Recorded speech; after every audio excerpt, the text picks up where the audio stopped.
오늘도 우리 하나님의 은혜를 사모하며 나온 사는 성도님들에게 하늘의 평강과 기쁨이 가득하기를 바랍니다. 옆에 분에게 한번 인사하실까요? 하나님이 당신을 정말 사랑하십니다. 하나님께서 당신에게 복 주시길 바랍니다. 하나님께서 당신을 지키시길 바랍니다. 하나님께서 당신에게 평강 주시기를 바랍니다. 그렇게 되기를 바랍니다. 환절기가 왔습니다. 환절기에 우리가 느끼는 것은 온도차가 심하다는 거죠. 그래서 저녁과 낮의 온도차가 적게는 10도, 많게는 그 이상 15도, 20도, 20도까지 가는지 모르겠는데 어떻든 그렇게 온도차가 많이 나면 사람이 면역력이 약해지기도 하고 그래서 적응이 잘 안 돼서 감기에 걸리는 사람들이 참 많습니다. 갈릴리 바다가 그랬답니다. 갈릴리 바다는 사면이 산으로 둘러싸여 있고 그래서 북쪽에는 설산인 헐몬산에서 내려오는 그 냉기가 협곡을 타고 쭉 내려오면 갈릴리 바다의 수면에 따뜻한 공기하고 이렇게 만나가지고 풍랑이 자주 일어난답니다. 그래서 사복음서에 보면 그런 풍랑이는 바다의 모습들이 등장하고 고난을 당하는 제자의 모습들도 등장하고 그 가운데 놀란 은혜로 바다를 잠잠케 하시는 우리 예수님의 능력이 나타나는 것을 우리가 성경을 통해서 보게 됩니다. 기온차가 심하면 이처럼 감기에 걸리기도 하고 풍랑이 일기도 하지요. 그런데 이런 기온의 차는 자연에만 있는 게 아니에요. 우리 믿음의 삶에도 온도차가 있습니다. 하나님이 우리를 생각하는 것과 우리가 하나님을 생각하는 것 사이에 큰 온도차가 존재하고 있다는 겁니다. 그런 온도차가 많이 생기면 생길수록 당연히 그의 삶은 요동칠 수밖에 없고 큰 어려움을 이겨내기가 쉽지 않은 것입니다. 하나님과 여러분의 온도차는 얼마 될 것 같습니까? 하나님과 여러분의 온도차는 몇 도예요? 몰라도 돼요? 몰라도라고요? 첫사람 아담과 하와에게 하나님께서 명령하신 것이 무엇인 줄 우리가 잘 알잖아요. 선악을 알게 하는 나무 열매를 먹지 말라. 먹으면 정녕 죽을 것이다. 그랬는데 하와에게 어느 날 뱀이 와가지고 뭐라고 물어보냐면 하나님이 너에게 모든 나무의 열매를 먹지 말라고 하시더냐 그렇게 물어보는 거예요. 거기에는 뭔가 이상한 의도가 담겨 있습니다. 무슨 의도가 담겨 있을까요? 야, 네가 믿는 하나님 인색한 분이잖아. 네가 믿는 하나님은 너가 복을 누리는 거 안 좋아하시잖아. 그러니까 하와가 뭐라고 그래요? 다른 나무의 열매를 먹으라 그랬는데 선악을 알게 하는 나무의 열매는 보지도 말고 만지지도 말고 먹지도 말고 그렇게 얘기를 하죠. 자기 마음대로 양념을 해가지고 얘기를 합니다. 그러면 죽을지도 모른다고 그랬다고 얘기를 하지요. 그러니까 뱀이 뭐라고 말해요? 죽기는 무슨 죽어. 그거 먹는 순간 하나님처럼 될 거야. 그러니까 계속해서 사단은 그 뱀은 뭘 만들어내기를 원하냐면 하나님과 우리 사이의 온도차를 계속해서 더 벌려나가려고 하는 게 사단의 전략이에요. 봐봐, 하나님 인색해. 하나님 널 정말 사랑하는 게 아니라니까. 여러분에게 매일 사단이 우리에게 자꾸 주입하려고 하는 것은 하나님과 우리 사이의 온도차를 자꾸 벌려나가려는 게 사단의 마음이에요. 그런데 우리 하나님 마음이 그래요 정말? 아담과 하와가 하나님처럼 될까 봐 하나님이 그게 싫어가지고 먹지 말라 그랬을까요?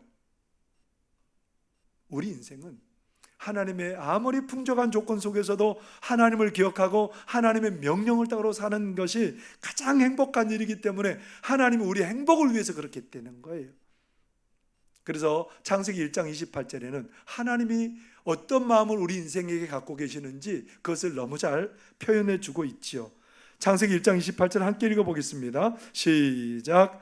하나님이 그들에게 복을 주시며 하나님이 그들에게 이르시되 생육하고 번성하여 땅에 충만하라. 땅을 정복하라. 바다의 물고기와 하늘의 새와 땅에 움직이는 모든 생물을 다스리라 하시니라. 하나님께서 모든 것을 지으시고 참 좋으셨대요. 그 보시기에 참 좋으신 이 세상에서 우리를 복되게 살게 하셨어요. 그러면서 우리 하나님께서는 우리를 어떻게 생각하세요?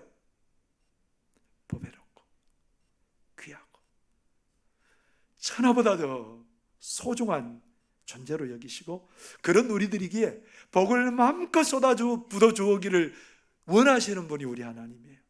하나님과 교제 가운데 충만한 행복과 평안을 누리며 살기를 원하는 게 우리 하나님의 마음입니다.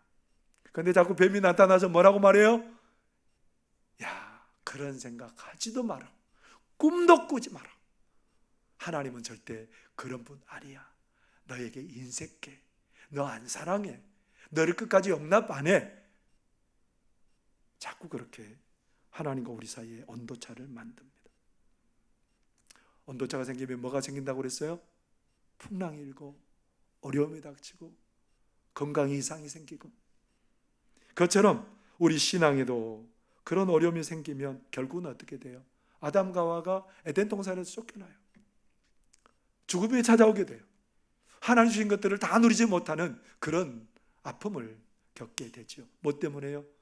하나님과 우리 인생이 가진 그 온도차 때문에 그런 일이 벌어지게 되었다는 겁니다.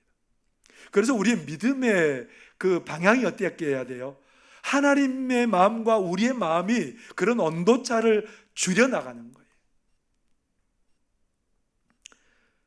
그런 온도차를 줄여나갈 때에 세상이 줄 수 없는 평안을 누리며 복을 누리며 살게 되지요. 오늘 사도 바울이 로마에 있는 성도들에게 편지를 하면서 로마의 성도들에게 그렇게 말합니다. 너희들은 아무 소망이 없는 사람들이라 그렇게 얘기를 해요. 왜냐하면 로마에 있는 성도들은 자연을 보니까 뭔가 만드신 분이 있어요. 여러분도 그렇게 생각하시죠? 아니에요? 아니, 우리는 그 자연을 보고 세상을 볼 때마다 누가 만들었다라는 생각을 하게 돼요. 인생들은 이 로마에 사는 사람들도 다 그랬어요. 누가 만드는 분이 있는데 그분을 우리가 찾아서 섬겨야 되는데 그 마음도 모르고 살면 인생이 아니지, 그런 생각을 하고 있었던 것 같아요.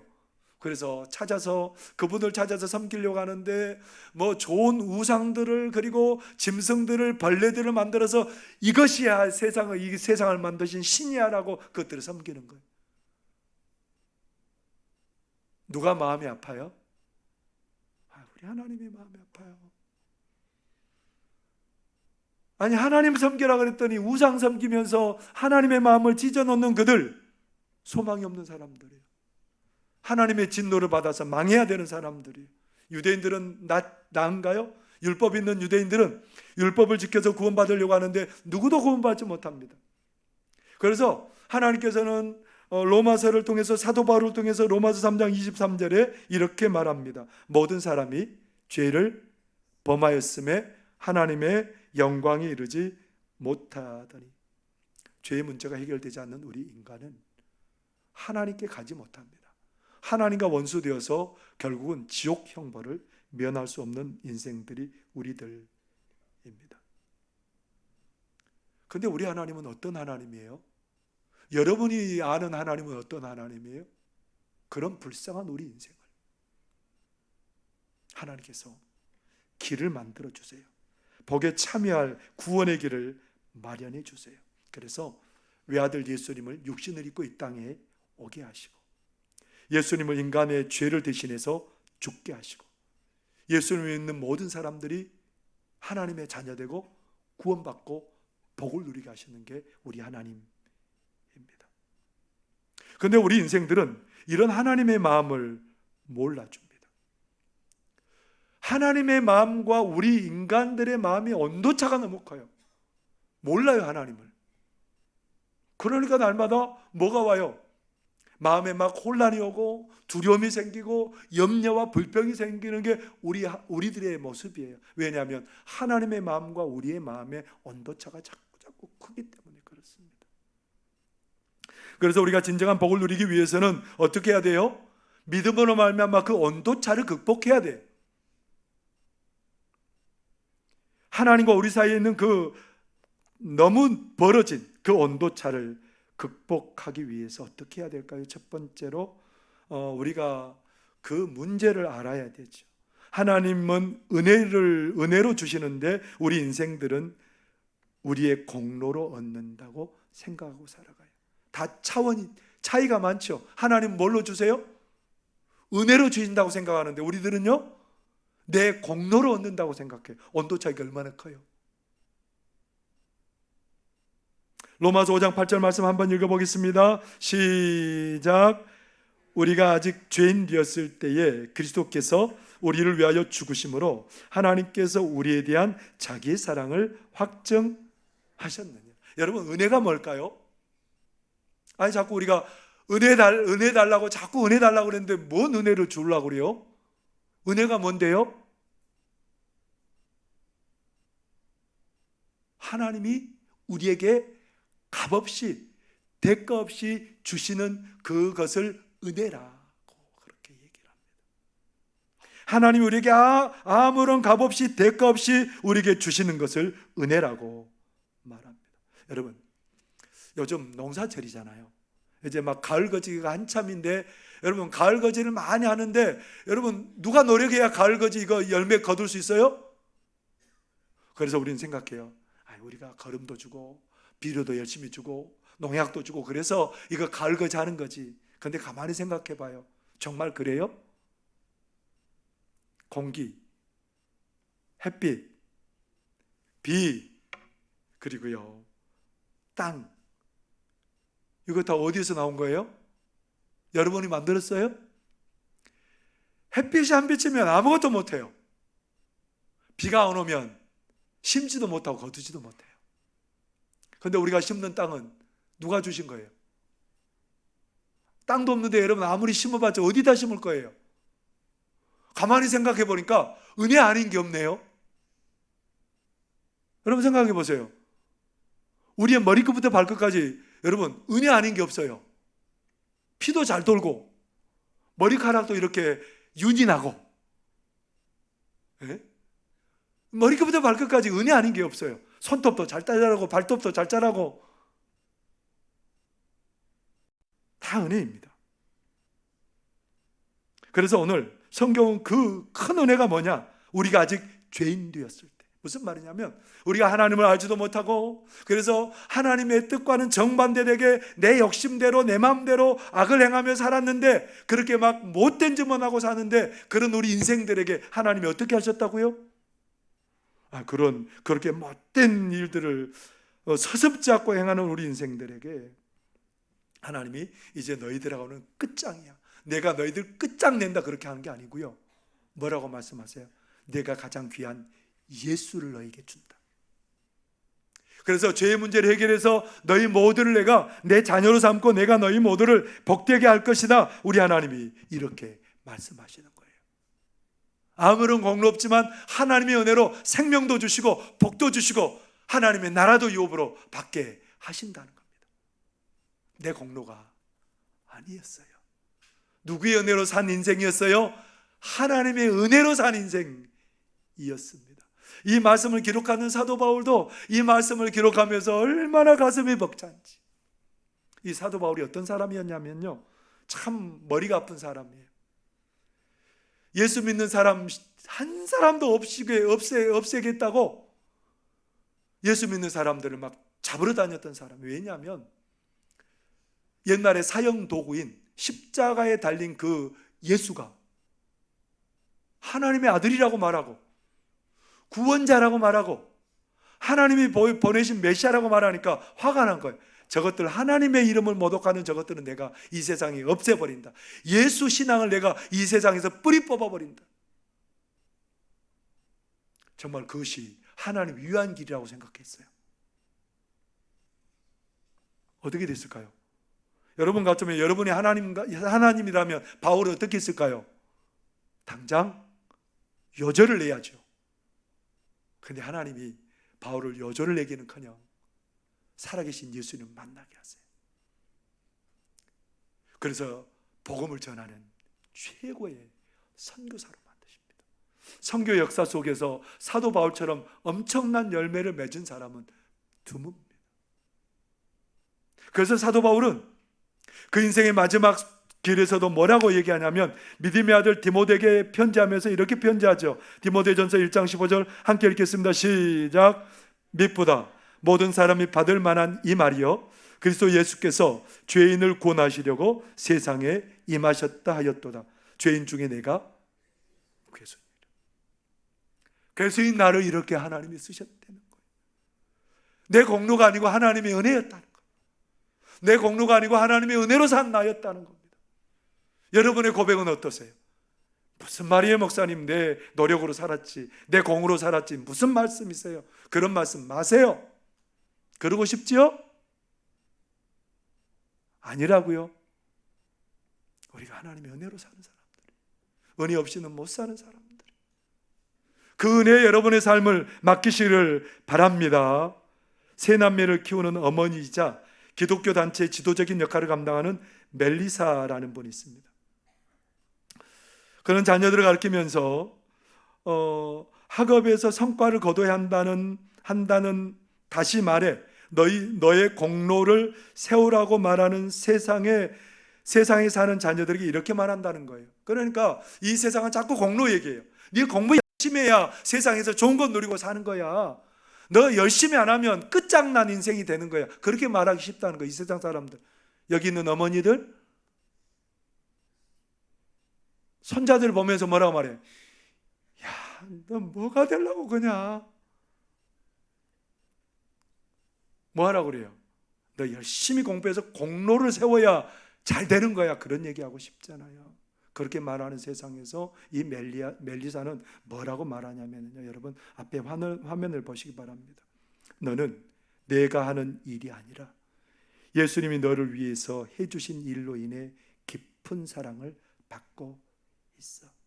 네 공로 때문에 사랑받는 게 아니라 하나님의 은혜 때문에 사랑받고 있는 인생이라는 거예요. 그러면서 계속 말합니다. 하나님은 내가 예수님을 더욱 닮고 그분을 더욱 사랑하기를 원하신단다. 돈과 명예, 성공을 사랑하는 것에 대한 해독제는 이 모든 것을 포기하는 것이 아니라 하나님을 더 사랑하는 것이다. 여러분, 우리가 이 세상 사는 것은 우리의 공로로 사는 게 아니에요. 하나님의 은혜로 사는 겁니다. 이 온도차를 줄여나가는 게 중요하다 이 말입니다.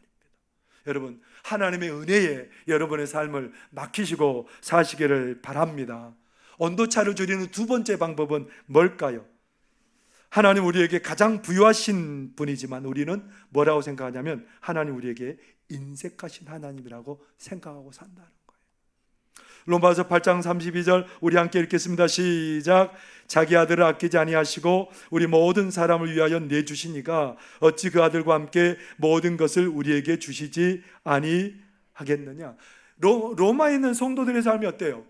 예수 믿는다고 말하는 순간 수많은 불이익을 경험하는 사람들이에요. 예수 믿으면 감옥에 잡혀가기도 하고요, 예수 믿으면 가족들이 직장에서 쫓겨나기도 하고요, 예수 믿으면 재산을 몰수당하기도 하고요, 예수 믿으면 공동체에서 쫓겨나서 다른 곳에 이주해야 되는 상황도 벌어져요. 그런 어려운 상황 중에도 하나님 믿으면 여러분 하나님이 어떻게 해야 돼요? 어려움 중에 예수 믿으면 다 잘되게 해주셔야죠. 근데 안 그래요. 그래서 생각하니까 참 하나님 너무하시네. 인색하네 인색해. 막 밤을 새워서 철야에서 기도하는데 하나님이 안 들어주신 것 같아요. 막 나는 최선을 다해서 헌신하는데 하나님이 나를 안 봐주는 것 같아요. 아휴, 하나님 왜 이렇게 나에게 인색하세요? 그렇게 생각할 수밖에 없는 우리들에게 하나님이 오늘 뭐라고 그러세요? 아니야. 뭐라고 말씀하세요? 하나님이 어떤 분이에요? 가장 아끼는 외아들 예수님을 우리에게 주신 분이에요. 그러면서 하시는 말씀이 뭐냐면 외아들 예수를 너에게 아끼지 않고 주신 하나님이 다른 모든 것들을 값없이 은혜로 주시지 않겠냐, 그렇게 말씀하세요. 하나님은 어떤 분이라고요? 인색한 분이 아니고 가장 부유하신 분. 아브라함이 한때 그렇게 생각했답니다. 하나님 백세에 아들 이삭을 줬잖아요. 그것도 감사하죠. 근데 하나님이 이삭이 어느 정도 청소년으로 자랐을 때 뭐라고 말하냐면 그것을 모리아산에 데려다가 죽여서 하나님 앞에 태워서 드리래요. 세상에, 하나님 그럴 수 있어요? 아니, 아들 10명을 주셔서 그 가운데 1명 드리라고 그러면 할까 말까인데 몇 명 줬어요? 딸? 예? 사라와 아브라함 사이에 1명 줬어요. 인색하시게. 여러분이 하나님 같으면 몇 명 줄 것 같아요? 10명은 줄 것 같아. 근데 하나님이 1명 주셨는데 그 1명도 뭐 하래요? 죽여서 번제로 드리래요. 하나님 정말 인색하세요. 아브라함이 그랬을 것 같아요. 아니, 제가 그런 게 아니고요. 아브라함이 하나님 왜 그렇게 인색하세요? 그랬을 것 같아요. 근데 아브라함은 하나님을 믿어요. 그래서 아들을 데리고 모리아 산에 가서 번제로 하나님 앞에 드리려고 하는데 그때 하나님이 멈추어서게 하십니다. 그러면서 하나님이 하신 말씀이 뭔지 아세요? 그런 아브라함을 향해서 하나님이 하신 말씀이 뭘까요? 창세기 22장 17절 18절 함께 읽어보겠습니다. 시작. 내가 내게 큰 복을 주고 내 씨가 크게 번성하여 하늘의 별과 같고 바닷가의 모래와 같게 하리니 내 씨가 그 대적의 성문을 차지하리라. 또 내 씨로 말미암아 천하 만민이 복을 받으리니 이는 내가 나의 말을 준행하였음이니라 하셨다 하니라. 여러분, 하나님이 어떻게 하셨다고요? 하나님이 이 복 주시기 위해서, 네가 그 그릇이 되는지 안 되는지 보기 위해서 하나님께서 아브라함에게 그렇게 하셨다는 거예요. 우리 하나님은 다 주고 싶어 하세요. 우리 하나님 우리에게 부유하신 분이에요. 마음껏 쏟아부어 주고 싶어 하신 분이 우리 하나님이에요. 여러분, 우리 하나님 결코 인색한 분이 아니에요. 여러분에게는 아낌이 없어요. 근데 옛날에 기독교나 한다는 우리 할머니, 어머니들 뭐라고 말해요? 그 무용담을 들려주세요. 산에 가가지고 산기도를 하는데 소나무 뿌리 잡고 기도했더니 소나무 뿌리가 뽑혔다고. 우리 하나님이 막 소나무 뿌리, 큰 아름들이 소나무 뿌리 한 뿌리 뽑아야 하나님 우리에게 기도에 응답하시는 분이에요? 그러면 저는 제가 제일 먼저 수혜받을 사람이죠. 가서 열심히 흔들면 뽑아지니까.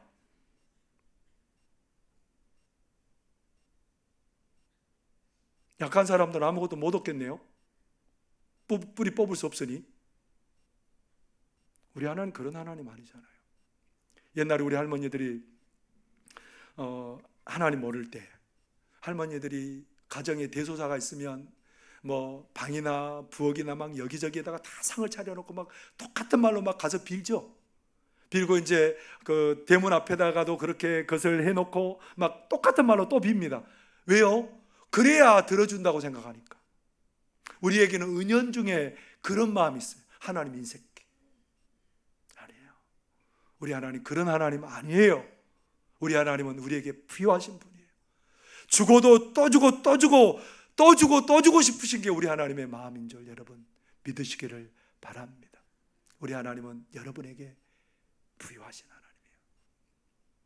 세 번째로 우리가 극복해야 될 하나님과 우리 사이의 온도차는 뭐냐면요, 우리 하나님은 우리의 미래를 가장 소망 넘치게 하시지만 우리는 내일에 대해서 염려와 두려움으로 채워갑니다. 오늘 11절의 말씀 한번 같이 읽어볼까요? 시작.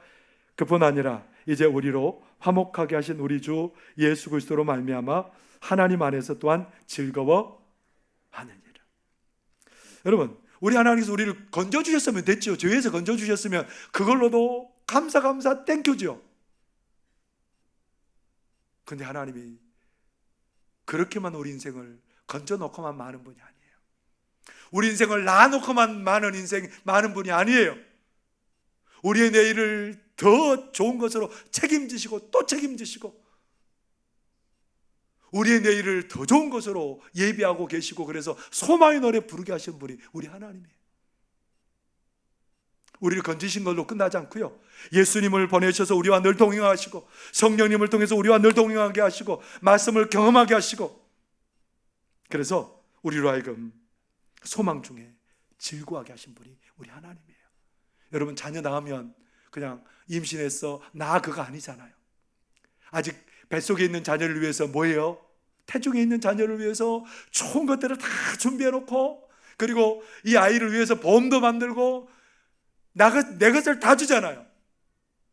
이 아이의 내일을 복되게 하기 위해서. 이게 우리 인생이에요. 근데 우리 하나님 어떠시겠어요? 여러분의 내일을 힘들게 하시는 분이 아니에요. 가장 아름답고 복되게 하시는 분이 우리 하나님인 줄 믿으시기를 바랍니다. 룻기에 보면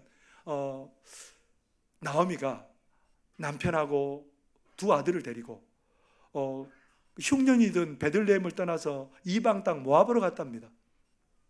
모압으로 가가지고 두 아들을 결혼시켰어요. 이방 며느리 두 사람을 맞아들였습니다. 오르바와 룻을 맞아들였는데요. 근데 그 땅에 살다 보니 남편도 죽고 두 아들도 죽고 여인들 3명만 남았지. 남편 없는 여인들 깜깜하잖아요. 옛날 시대에 먹을 것도 없고 할 것도 없는데 3명이서 얼굴 보고 뭐 할 거예요? 그래서 베들레헴에 양식이 풍성히 생겼다는 소리를 듣고 나오미가 두 며느리를 불러요. 야, 너희들 친정에 가. 그래서 다시 결혼해서 지금까지 누려보지 못한 행복 누리고 살아. 그러니까 오르바가 얼른 가버려요. 룻은 어머니, 하나님께 맹세하지만 제가 죽는 것 외에 어머니를 떠나면 하나님이 저에게 벌 주시기를 원합니다. 그리고 그 홀어머니 모시고 베들레헴 갔어요. 가자마자 뭐 하냐면 이삭 줍는 일이에요. 참 처량하잖아요. 그 일이 이제 한두 해로 끝나면 좋은데 어머니 돌아가실 때까지 해야 되고 내가 늙을 때까지 해야 돼요. 얼마나 암울한 인생이에요. 근데 하나님이 누구를 만나게 하세요? 보아스라는 그 믿음의 남편을 만나게 하세요. 그리고 그 두 분 사이에 아들이 태어나고 그 아들이 다윗과 예수님의 조상이 돼요. 이 룻은 나중에 성경에 예수님의 조상으로 족보에 올라요. 여인들은 족보에 나오지도 않아요. 근데 룻은 그 은혜와 복을 누리게 되었습니다. 이 깜깜한 인생을 하나님이 복되게 하신 거지요. 일산에서 드림 약국을 경영하는 박일섭 집사님이 있습니다. 이 박일섭 집사님이 어떤 책을 썼냐면요, 죽고 싶지만 서울대는 가고 싶어, 그런 책을 썼답니다. 죽고 싶지만 서울대는 가고 싶어. 이분이 이런 책을 썼는데요, 이분이 어렸을 때 참 불의했습니다. 엄마 아빠가 5살 때 이혼을 하고요, 이제 아버지와 할머니 집에서 같이 사는데 이 아버지가 얼마나 망나니냐면 알코올 중독에, 그리고 가정폭력, 이 아이를 매일매일 두들겨 패는 거예요. 그리고 도박으로 인해서 모든 것을 다 탕진하고 완전히 가정이 그 아빠 때문에 풍비박산이 난 거예요. 그러나 믿음 있는 할머니 손에서 사랑을 받고 자라고 있어요. 그럼에도 불구하고 아버지 때문에 늘 드는 생각은 뭐냐면 나는 태어나지 않았어야 되는데, 나는 정말 가치 없는 인생이야, 죽고 싶다, 이런 생각을 늘상 갖고 살았대요. 그러다가 고향 후배와 함께 저녁에 공사장에서 놀이를 하다가 지하에 떨어져 가지고 두개골에 금이 가버렸네요. 병원 선생님이 이 아이 얼마 못 삽니다, 살아도 장애를 가질 확률이 큽니다. 암울한 인생이잖아요. 아무것도 없는 인생이잖아요. 근데 하나님께 기도했답니다. 하나님, 화목한 가정 주시고요, 제가 공부 좀 잘하게 해주세요. 하나님께 기도했답니다. 근데 중학교 때, 중학생 때 정말 좋은 선생님을 만나서 공부를 그때부터 하기 시작해서요, 나중에 이제 이 박일섭 집사님이 군대 갔다가 정말 열심히 공부를 해서 서울대 약대를 갔답니다. 서울대 약대를 갔는데 그 학생들은 너무너무 집안이 막 쟁쟁한 거예요. 그리고 자기보다 공부를 좀 하는데 성적은 자기보다 잘 나와. 그러니까 막 열등감에 사로잡히고, 다른 학생들은 좋은 곳에 다 취업을 했는데 자기는 변변치 못해서 그렇지 못하고 이제 원주에 친구 집에 놀러 갔다가 원주에 있는 약국에 취직해서 그렇게 살아갔답니다. 근데 그 약사가 정말 신실하게 하나님 믿는 사람이에요. 그래서 그분을 통해서 예수님을 알게 되고 신앙을 깊이 갖게 되고, 그리고 이제 아내를 만나서 결혼해서 두 아들과 사는데, 아들을 낳았는데 두들겨 패고 싶더래요. 아니, 자기가 어렸을 때 한 게, 해서 이 아이들을, 이 눈에 넣어도 안 아픈 이 아이를 두들겨 패고 싶더래요. 하나님께 울면서 기도했답니다. 하나님, 어떻게 해야 돼요? 그리고 아이들이 자라면서 질투심이 나더래요. 나는 어렸을 때 아무것도 못 누렸는데 너네들 아빠도 있고 아빠가 공부도 가르쳐주고 좋은 환경 가운데 살잖아 하면서 막 이 아이를 향한 질투심이 생기더래요. 여러분, 이런 인생이 무슨 소망이 있어요? 암흑 같은 인생에 무슨 소망이 있습니까? 그런데 이 인생은 하나님께서 복되게 하세요. 아내를 만나서 행복한 가정을 이루고 복되게 일을 감당하고, 누가 이렇게 만들어 주신 거예요? 하나님 아니고는 이분의 삶을 설명할 방법이 없는 거예요.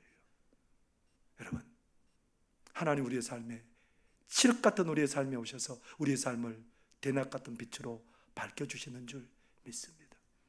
소망의 노래를 부르게 하시는 하나님인 줄 여러분 믿으시기를 바랍니다. 여러분과 우리 하나님의 마음에 어떤 온도차가 있습니까? 여러분, 믿음으로 그 온도차를 극복하시기를 바랍니다. 우리는 우리의 공로로 사는 인생들이 아니라 하나님의 은혜로 사는 인생들인 줄 믿습니다.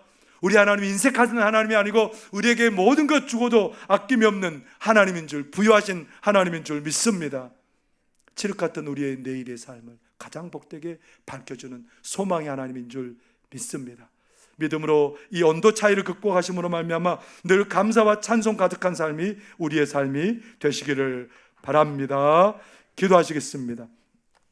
사랑하는 하나님 아버지, 우리 하나님을 생각하면 우리가 얼마나 큰 온도차 가운데 살았는지 모릅니다. 우리 하나님은 너무너무 큰 은혜의 하나님이었는데 내 공로로 산다고 아등바등하며 살았습니다. 하나님은 인색하다고 하면서 불평과 원망을 일삼으며 살았습니다. 우리 안에 우리에게 너무너무 부유하신 분임을 깨닫지 못하고 놓치고 살았습니다. 내일을 늘 염려하며 두려움 가운데 살았습니다. 얽매여 살았습니다. 하나님, 그러나 우리 하나님은 내일을 소망의 내일이 되게 하시고 감사의 내일로 만들어 주실 줄 믿습니다. 우리 성화에 속한 온 성도들이 그 하나님만 바라며 그 하나님만 기대하며 살아가도록 주여 복을 내려 주옵소서. 예수님 이름으로 기도하옵나이다. 아멘.